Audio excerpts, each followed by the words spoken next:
Assalamu alaikum everyone. My name is Tanisli. My roll number is 5037 and I'm from section A and I'm here to present the presentation of chemistry and our course instructor Professor Atif Ali Altaf. And my topic of presentation is acidity of carboxylic acids and effect of substituent on their acidity. Because हमारा topic है acidity of carboxylic acid, तो उसके लिए सबसे पहले हमें पता होना चाहिए कि what does mean by carboxylic acid, के कार्बोक्सिलिक एसिड ऑन सेल्फ होते क्या हैं। तो organic compounds containing COOH as a functional group are called carboxylic acid. ऐसे ऑर्गेनिक कंपाउंड जो कि COOH जिसे हम कार्बोक्सिल ग्रुप कहते हैं को as a functional group contain करते हैं, उन्हें हम कहते हैं कार्बोक्सिलिक एसिड। यहाँ पे हमें कार्बोक्सिलिक एसिड का जो है बेसिक जनरल स्ट्रक्चर शो करवाया गया है। और COOH कार्बोक्सिल ग्रुप जो होता है ये कैसे बनता है, इस made up of कार्बोनल group and a hydrogen group, यानी एक हाइड्रोक्सिल ग्रुप और एक कार्बोनल ग्रुप। जब ये दोनों आपस में कंबाइन होते हैं तो हमारे पास बन जाता है कार्बोक्सिल ग्रुप। और कार्बोक्सिल ग्रुप को जब किसी और ऑर्गेनिक कंपाउंड के साथ अटैच किया जाता है एज अ फंक्शनल ग्रुप तो हम कहते हैं कि ये एक कार्बोक्सिलिक एसिड है। उसके बाद कार्बोक्सिलिक एसिड में भी एलिफैटिक और aromatic depending upon the attachment of substituent group whether it is alkyl और अराइल ग्रुप, यानी कि कार्बोक्सिलिक एसिड एलिफैटिक हो सकते हैं, एरोमेटिक हो सकते हैं। लेकिन हमें कैसे पता चलेगा कि वो एलिफैटिक है या एरोमेटिक है? तो उसको चेक करने के लिए कि ये एलिफैटिक है या एरोमेटिक है, हम उसका सब्सटीट्यूएंट ग्रुप देखते हैं। सब्सटीट्यूशनल ग्रुप चेक करने से हमें पता चल जाता है कि वह एलिफैटिक है या एरोमेटिक है। अगर जो सब्सटीट्यूएंट ग्रुप है वो हमारे पास अल्काइल ग्रुप है तो हम कहेंगे कि ये एक एलिफैटिक कार्बोक्सिलिक एसिड है। और अगर वो हमारे पास जो है अराइल या फिनाइल होगा, ठीक है, तो फिर हम कहेंगे कि ये एक एरोमेटिक कार्बोक्सिलिक एसिड है। फिनाइल बेसिकली अराइल ग्रुप्स को कहते हैं। तो अब अगर एग्जांपल में देखें, एसिटिक एसिड है हमारे पास जिसमें CH3 हमें पता है ये एक अल्काइल ग्रुप है।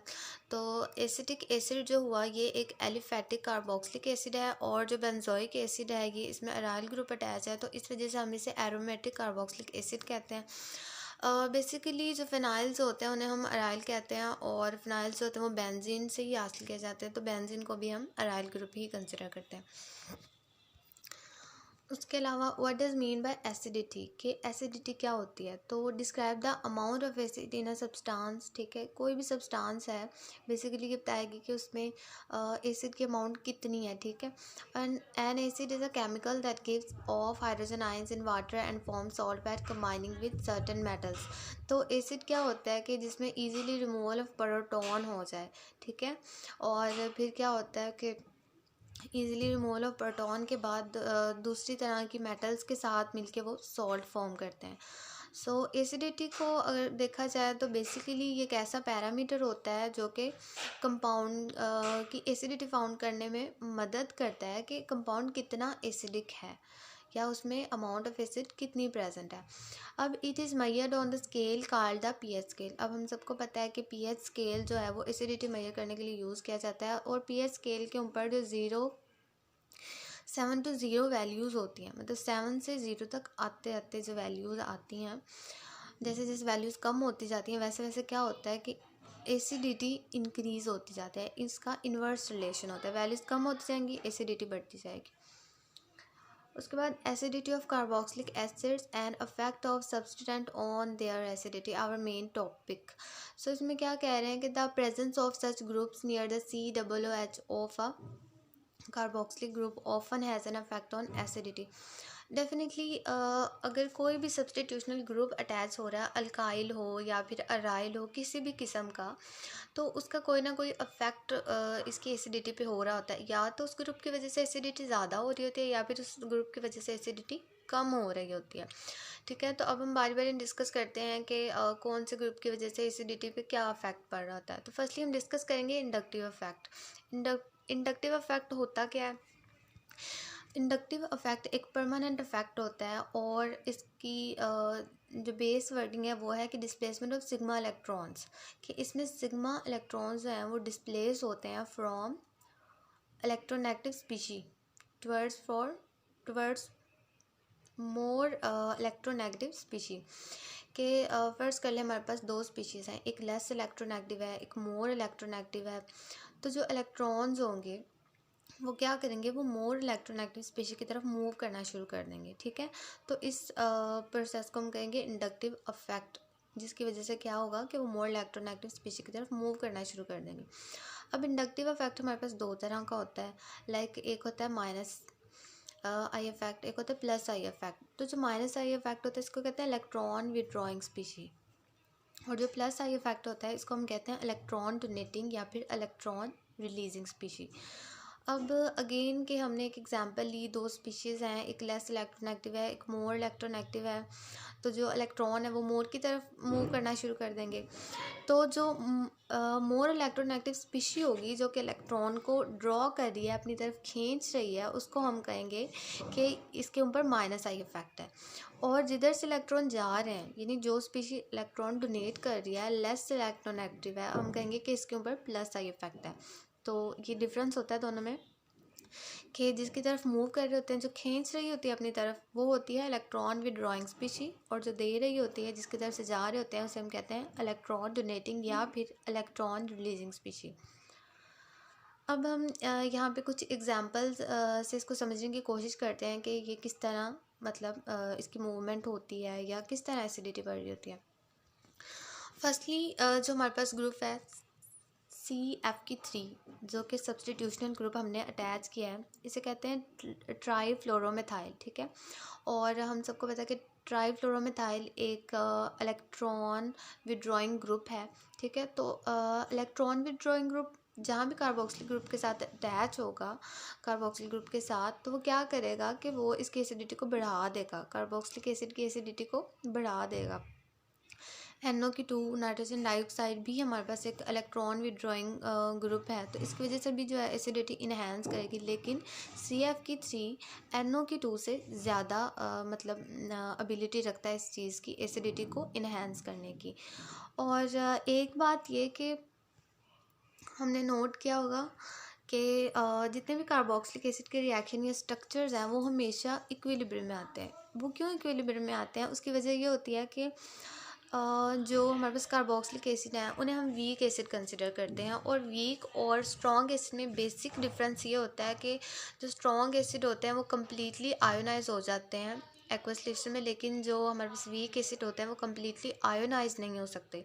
तो due to incomplete ionisation they always exist in equilibrium state, वो हमेशा फिर एक्विलिब्रियम स्टेट में ही रहते हैं। फिर जो थर्ड एग्जांपल है CH3 methyl group. Methyl group एक इलेक्ट्रॉन रिलीजिंग ग्रुप है। तो देख लिया अब आप खुद ही कि इलेक्ट्रॉन रिलीजिंग ग्रुप की एसिडिटी डेफिनेटली मतलब वो कम करेगा ना एसिडिटी को, तो वो इन दोनों से लीस्ट होगा। अब क्वेश्चन ये है कि जो इलेक्ट्रॉन रिलीजिंग ग्रुप है ये किस तरह एसिडिटी को कम करता है। तो इलेक्ट्रॉन रिलीजिंग ग्रुप के ऊपर हमने जैसे पीछे पढ़ा है कि प्लस आई इफेक्ट होगा, बिकॉज ये रिलीज़ करता है, डोनेट कर देता है, ये ड्रॉ नहीं करता। अब देखिए ये हमारे पास CH3 हमें पता है कि ये इलेक्ट्रॉन रिलीजिंग ग्रुप है, और जब ये यहाँ पे जाता है तो इसके ऊपर प्लस आई इफेक्ट आ जाता है। प्लस आई इफेक्ट की वजह से क्या होगा कि ये इलेक्ट्रॉन डोनेट करना शुरू कर देगा इधर इलेक्ट्रॉन जब ये डोनेट करना शुरू कर देगा तो क्या होगा कि इस एटम की जो नेगेटिविटी है वो बढ़ जाएगी, और उसकी नेगेटिविटी बढ़ने की वजह से ये जो H+ उसने उधर दिया होता है ये वापस उसको खींचना शुरू कर देता है, यानी हाइड्रोजन को वो ईजीली फिर रिमूव नहीं कर सकता, उसे वापस ड्रॉ करना शुरू कर देता है। ठीक है, और ऐसा क्यों होता है, due to the electron releasing group की वजह से। सो एसिडिक ऑर्डर जैसा कि मैंने पहले ही एक्सप्लेन कर दिया है कि CF3 ये मोर एसिडिक है, और NO2 ये लेस देन CF3 है एंड मोर देन CH3 वाले से है। और CH3 बिकॉज ये कोई इलेक्ट्रॉन विड्रॉइंग ग्रुप नहीं है, इसलिए इसकी एसिडिटी सबसे लीस्ट होगी। Order explanation, as we know that strength of acidity is directly proportional to electron withdrawing group। मैंने पहले कहा था कि electron withdrawing group जहाँ भी अटैच होगा it means कि वो acidity को बढ़ा रहा है। So CF3 is an electron withdrawing group था, और जो NO2 ये भी इलेक्ट्रॉन विड्रॉइंग ग्रुप था, लेकिन ये इससे थोड़ा लीस्ट था। और CH3 बिकॉज ये इलेक्ट्रॉन विड्रॉइंग ग्रुप था ही नहीं, तो इसलिए इसकी एसिडिटी सबसे कम यानी कि सबसे लीस्ट होगी। उसके बाद रेफरेंस ऑफ इलेक्ट्रॉन डोनेटिंग और रिलीजिंग ग्रुप। अगर इन स्ट्रक्चर्स को देखा जाए, यहाँ पे हमारे पास 3 स्ट्रक्चर हैं। चलिए हम फर्स्ट कर लेते हैं कि पहला जो है वो A है, दूसरा B है, तीसरा C है। तो हेयर वी हैव 3 स्ट्रक्चर, ठीक है। तो अब हम इसकी रिएक्टिविटी ऑर्डर कैसे शो करेंगे? हम कहेंगे जी C वाला जो है वो सबसे ज़्यादा रिएक्टिव है, B उसके बाद है, और A वाला जो सबसे लीस्ट रिएक्टिव है। अब क्वेश्चन ये है कि जो हमारे पास A वाला है वो सबसे लीस्ट रिएक्टिव क्यों है, और जो हमारे पास C वाला है वो सबसे ज़्यादा जो है एसिडिक क्यों है, मतलब क्यों वो इतनी ज़्यादा एसिडिटी रखता है। तो उसके लिए आप यहाँ देखें कि जो हमारे पास C है उसके ऊपर हमारे जो सब्स्टिट्यूशनल ग्रुप है NO2, पिछली एग्जाम्पल में भी मैंने बताया है कि ये एक इलेक्ट्रॉन विड्रॉइंग ग्रुप है। तो इलेक्ट्रॉन विड्रॉइंग ग्रुप जहाँ भी अटैच होगा इट मीन्स के वो एसिडिटी बढ़ा रहा है। तो अब यहाँ पे जस्ट यही इलेक्ट्रॉन विड्रॉइंग ग्रुप है, तो ये सबसे ज़्यादा एसिडिक होगा। उसके बाद यहाँ पे ऐसा कुछ सेंटर वाले में ऐसा कुछ सीन नहीं है। और तीसरे को अगर देखा जाए COCH3, तो हमें पता है कि ये एक इलेक्ट्रॉन रिलीजिंग ग्रुप है, ठीक है। इलेक्ट्रॉन रिलीजिंग ग्रुप है तो डेफिनेटली इससे इसकी एसिडिटी कम नहीं होगी ना। तो क्या हुआ कि ये इलेक्ट्रॉन रिलीजिंग ग्रुप है, इस वजह से इसकी एसिडिटी C वाले से कम होगी। ऑर्डर एक्सप्लेनेशन में कि as we know that the acidic strength is inversely proportional to electron donating और रिलीजिंग ग्रुप। क्या है कि जो डोनेटिंग ग्रुप है, मैंने पिछली स्लाइड में बताया था कि जो एसिडिक स्ट्रेंथ होती है वो इलेक्ट्रॉन विड्रॉइंग ग्रुप के डायरेक्टली प्रोपोर्शनल होती है, और जो एसिडिक स्ट्रेंथ होती है वो इलेक्ट्रॉन रिलीजिंग ग्रुप के इनवर्सली प्रोपोर्शनल होती है। अब एक वजह ये भी थी कि OCH3 जो था इस पर प्लस आई इफेक्ट, मैंने जैसे पहले कहा कि एक इलेक्ट्रॉन रिलीजिंग ग्रुप है तो था ही था, लेकिन इसके ऊपर जो रेजोनेंस इफेक्ट था वो भी +R था, ठीक है।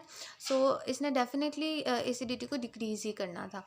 On the other hand C structure जो सबसे ज़्यादा एसिडिक था, contain electron withdrawing group NO2, that's why it is more acidic as compare to structure A and B।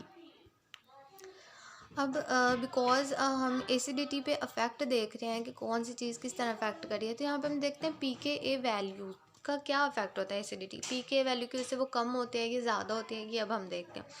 यहाँ पे हमने एक जनरल स्ट्रक्चर बनाया हुआ है जिसमें बेसिकली ये रिएक्टेंट्स और ये हमारे पास प्रोडक्ट्स बनते हैं, ठीक है। इस जनरल स्ट्रक्चर में अब इसका हमने लेना है इक्विलिब्रियम कांस्टेंट, वो हमने यहाँ पे लिया, और हमने जो प्रोडक्ट ओवर रिएक्टेंट की इक्वेशन बना ली। उसके बाद Ka is equal to, Ka basically होता है डिसोसिएशन कांस्टेंट ऑफ एसिड्स का जो डिसोसिएशन कांस्टेंट होता है उसे हम Ka से शो करते हैं। तो Ka is equal to water जो कि कांस्टेंट है यहाँ पे हमारे पास, और K इक्विलिब्रियम कांस्टेंट, ठीक है, और बाकी वही वैल्यूज़।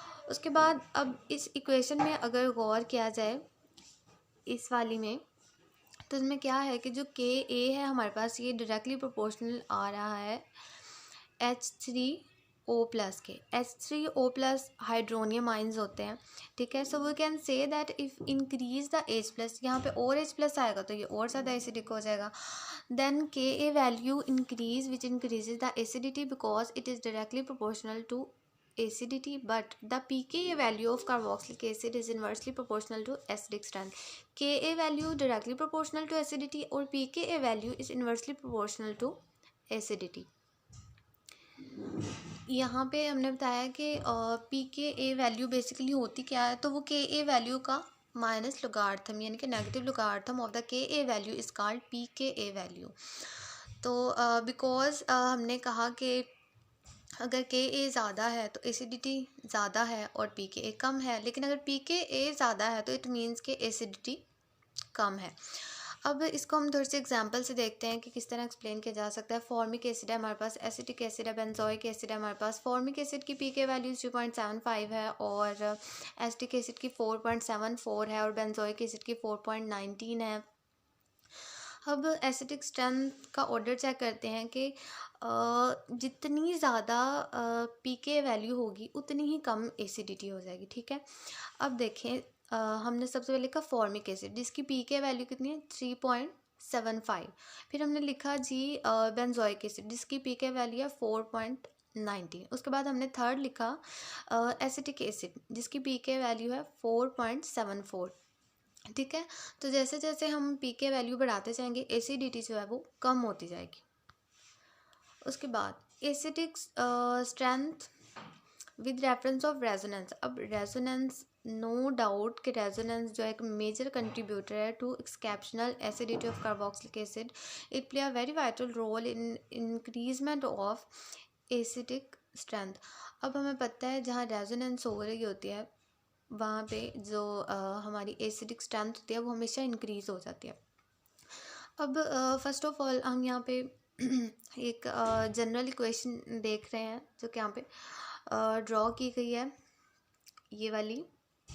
उसके बाद अब जो हमें इसको ड्रॉ करने के बाद जो कार्बोक्सिल आयन, कार्बोक्सिलेट आयन, इन्हें कार्बोक्सिलेट आयन कहते हैं, कार्बोक्सिलेट आयन है उनमें क्या प्रोसेस हो रहा है, उनमें रेजोनेंस हो रही है। कैसे हो रही है ये देखिए, ये हमें दिखाई गई है, ये हो रही है रेजोनेंस, यानी कि डबल बॉन्ड पहले ऊपर था फिर नीचे आया फिर ऊपर फिर नीचे। ऊपर नीचे क्यों हो रहा है? मूवमेंट ऑफ इलेक्ट्रॉन, मतलब जैसे जैसे इलेक्ट्रॉन मूव कर रहे हैं ये आगे पीछे होते जाए। ये इसका स्ट्रक्चर हम इस तरह भी ड्रॉ कर सकते हैं, लाइक दिस सी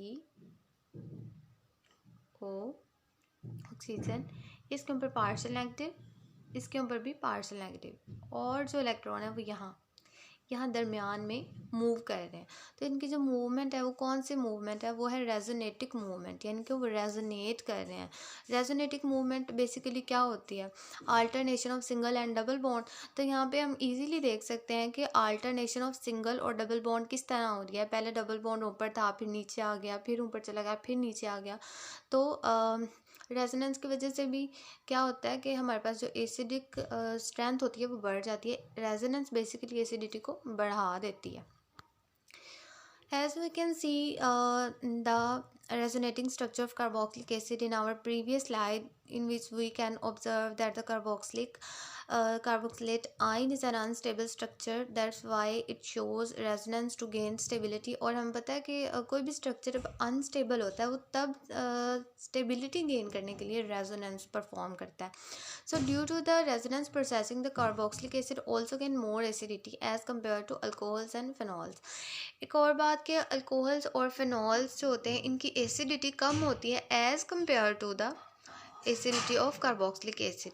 और कार्बोक्सिलिक एसिड की एसिडिटी ज़्यादा होने की वजह क्या होती है? रेजोनेंस, ठीक है, जो कि कार्बोक्सिलिक एसिड में हो रही होती है। In case of carboxylic acid, of electrophilic character of carbonyl carbon is decreased, then the acidity of carboxylic acid also increases. Or if the electrophilic character of carbonyl carbon decreasing, then the acidity of carbonyl acids also decreasing। यानी कि क्या होगा कि जब हमारे पास electrophilic character of carbonyl carbon, कोई भी इलेक्ट्रोफिलिक करेक्टर जो है कार्बोनल कार्बन का, जब वो डिक्रीज़ होगा तो एसिडिटी डिक्रीज़ होने लग जाएगी, और जब वो इंक्रीज़ होगा तो एसिडिटी इंक्रीज़ होने लग जाएगी। So we can say that the electronegative substituents increases acidity with inductive electron withdrawal and also decrease acidity with the electron releasing or donating group. So this is my topic and I just hope कि आपको पसंद है, and thank you so much.